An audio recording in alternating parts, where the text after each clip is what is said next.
Thanks for tuning in to the Utilise podcast. We're an edtech whose mission is to surface learning outcomes, digital assets, and the power of individual achievement.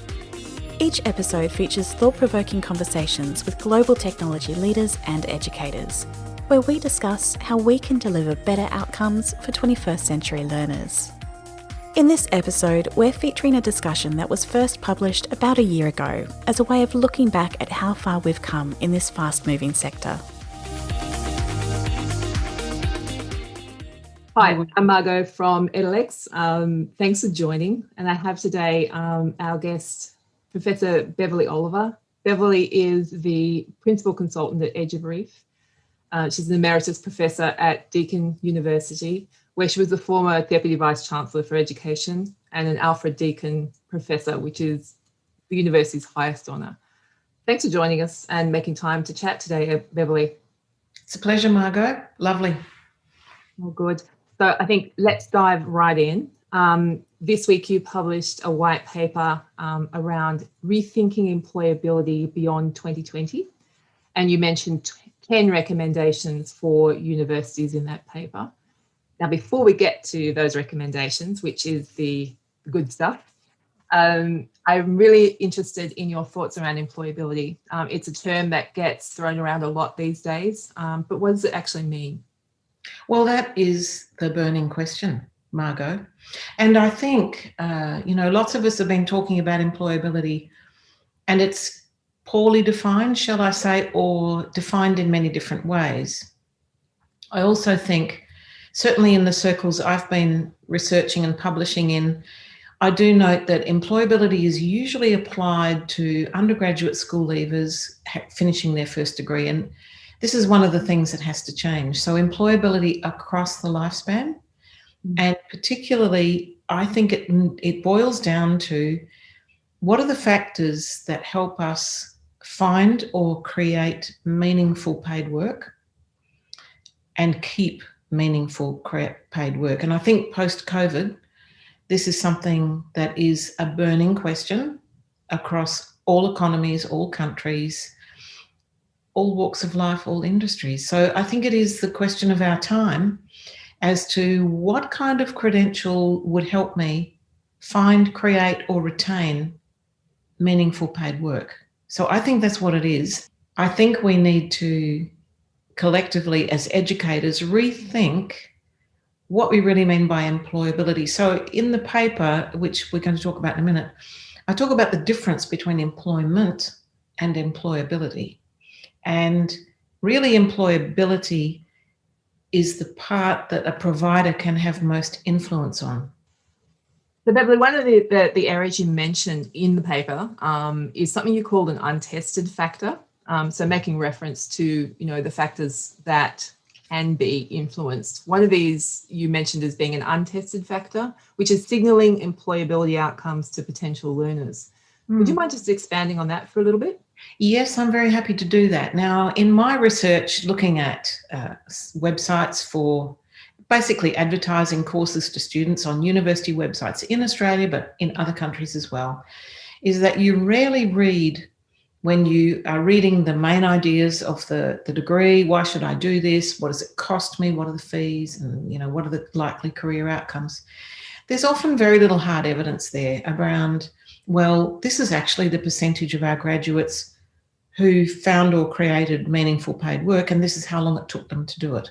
And I think what we're dealing with, particularly in Western countries, is a bit of disappointment, to be honest, Margo, that, we've had, for example, in Australia, a demand-driven system.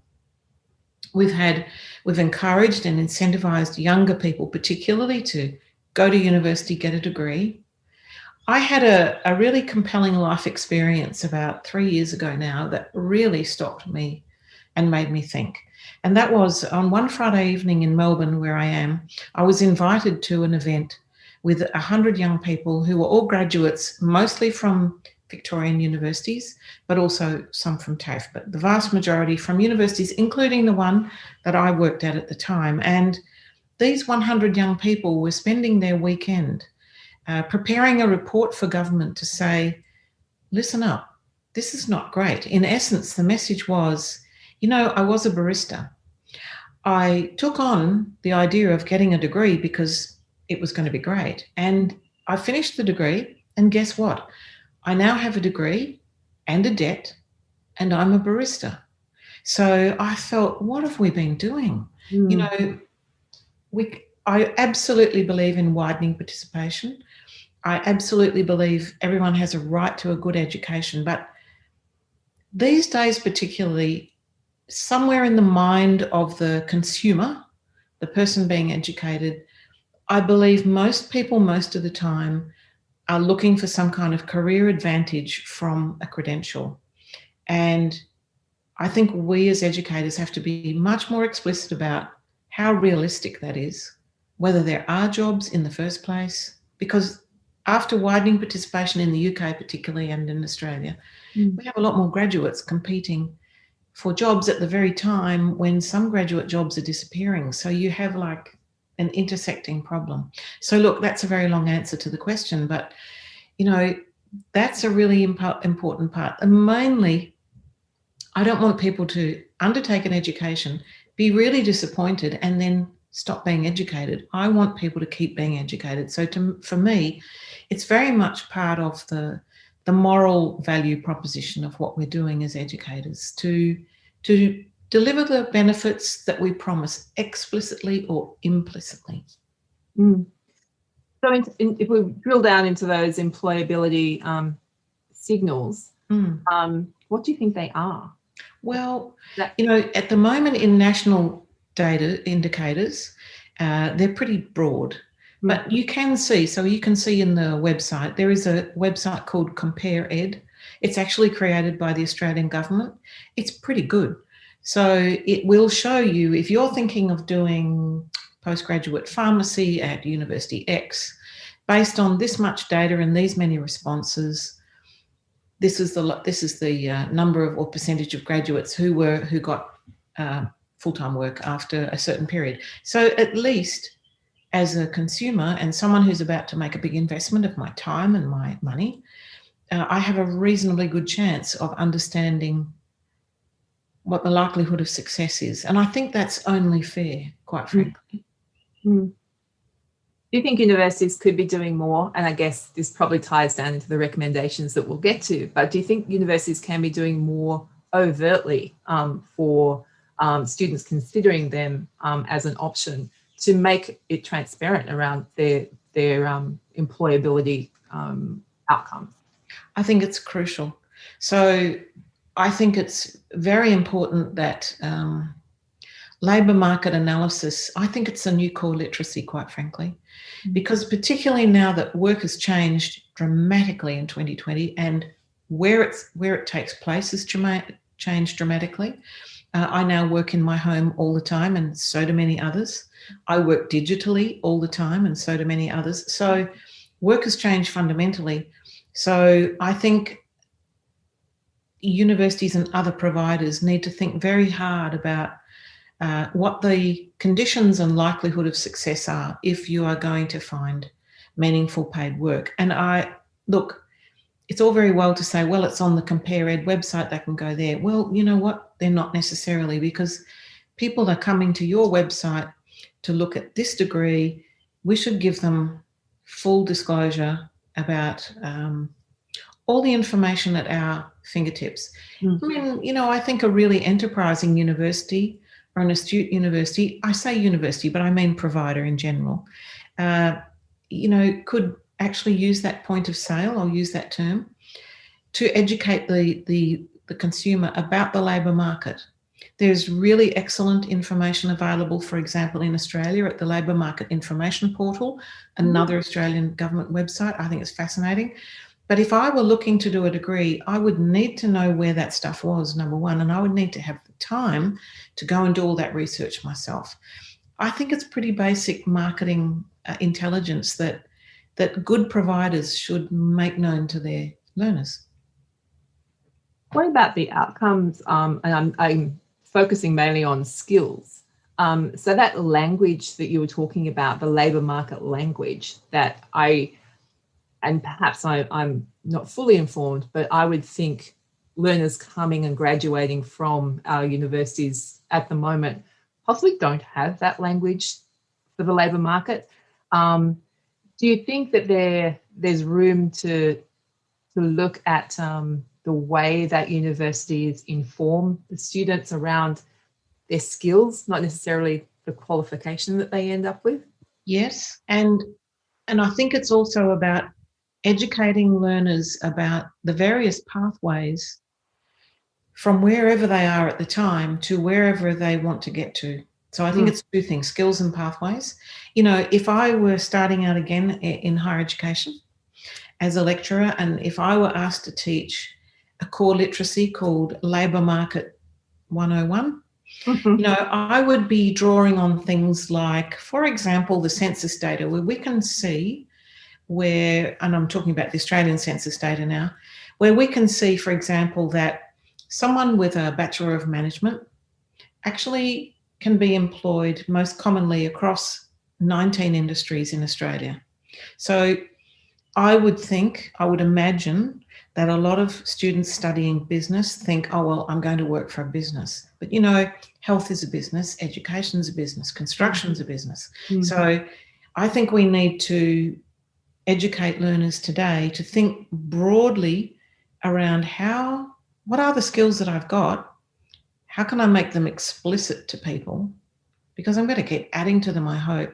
And then where is my pathway to exploit what I can offer and compete, really, but across all the 19 industries, not just the one I think I'm going to work in. So if I give you another example, Margo, one of the biggest cohorts that graduate from Australian universities for sure is teacher education. So we have primary, secondary teachers and so on. You learn a whole lot of skills as a teacher. You are a good project manager, you're a crowd controller, you are all of those things. So what roles could you play in other fields? If you can educate people, surely you can also think about the health industry, because people need education in health. And I know you would need discipline knowledge in health, public promotion and so on. But what I'm saying is there are training and education fields right across all the industries. So I don't think that's what we do. I hope I'm wrong. But I think that's how we should start to think about it. Couldn't agree more. I think it's a very linear and narrow view that often graduates have of where they can go with their qualification as opposed to their broader skills. So, look, I'll also give you another example, Margo. I think let's take a pharmacy degree, for example. You know, 10, 20 years ago, that was an absolute pathway to becoming a pharmacist, either a hospital pharmacist or a community pharmacist. But things are changing rapidly in that field. You know, there is roboticization, I think that's a word, but, you know, it is becoming much more robotic to dispense according to a formula. So, you know, if you've only thought of yourself as a pharmacist and you have all of that knowledge, I think it's a moral obligation for us to help that learner understand, where else could you apply this? You know, could you make yourself more useful in a broader field like aged care, disability? Because in case that designated job disappears, that knowledge is amazing. We've just been through a pandemic. Find a pharmacist quickly to help you understand what a vaccine is and, you know, that sort of thing. So Beverley, in the paper you mentioned universities have limited influence over some of these external factors such as education policy and labour markets and even graduates' personal circumstances and ambitions. However, you feel that they have the power to influence three key areas. How to define and measure employability. Yes. How to enhance the employability signals of their credentials, both the micro and the macro. And also review all of their curricula through a tighter employability lens. Would you mind just talking a little bit about those key areas and then perhaps touch on the recommendations you have for universities to become more employability focused beyond 2020? Defining and measuring employability, Margo, is about coming up with a useful indicator. Because at the moment we rely, and I say we meaning Australia, we rely on national data coming out about 2 years later. So 2 years at any given time, we're finding out what happened 2 years ago when we wait for the graduate outcome survey. And that's quite good. It's quite good data. I would just say that the UK data is better because it's recently been revised and it's much more nuanced. So at the moment, a university gets pretty blunt data about the number of people employed and so on. What we all know is that some of those people are not employed for a very good reason. Number one, they might not want to be employed right now. They're looking after an elderly parent, they're having a baby and raising a family. But, you know, a university has no control over that. So it's a bit blunt.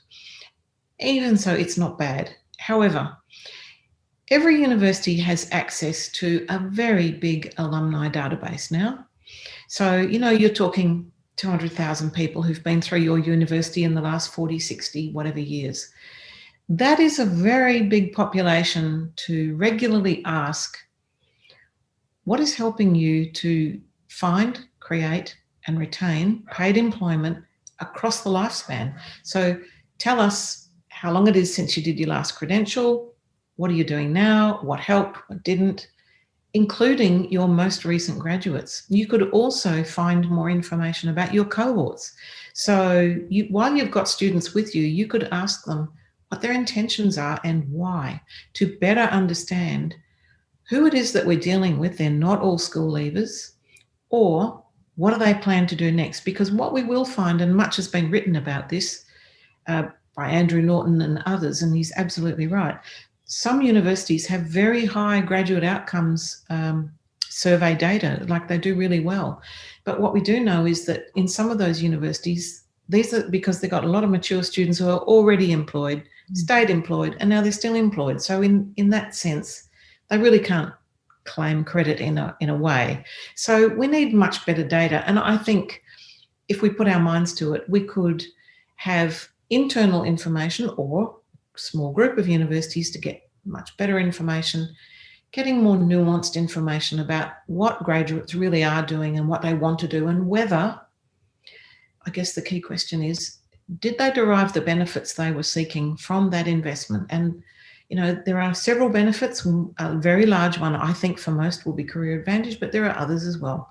Yeah. So, you know, we could get much better data. And I think that's something that could be a really good piece of work.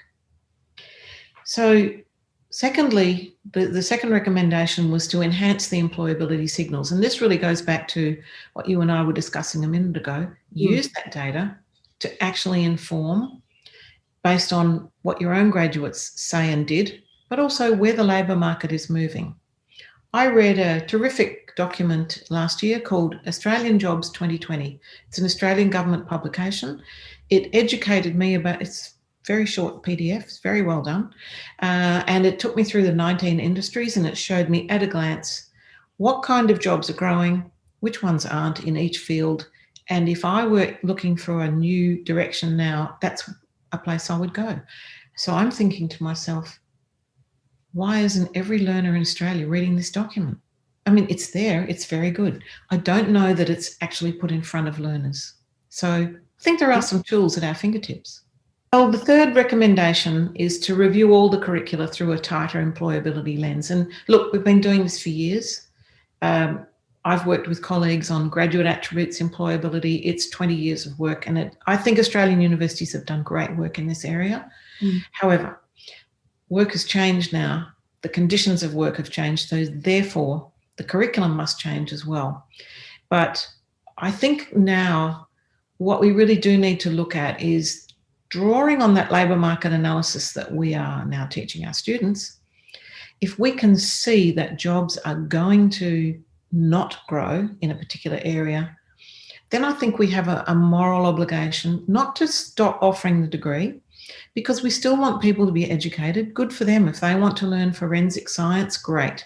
If there are no jobs, we need to tell them so they know what they're getting into, because I would never want to stop people following their passion. I think that's what educators do. You let people learn about things they love. Good. But I think we have to be more explicit about helping them understand, well, what skills are you getting out of this that could be used to actually find and create meaningful work if that's what you're looking for. So be much more explicit. Beverley, thanks so much for your time today. I'm sure that your comments and certainly the white paper will be discussed and pulled apart at length over strategy tables in the weeks to come. So appreciate your time. Always a pleasure to speak with you. Thank you, Margo. Thanks for tuning in to this Edelex podcast episode. Don't forget to follow us in your podcast app so you don't miss a thing. And be sure to visit our website at edelex.com to learn more.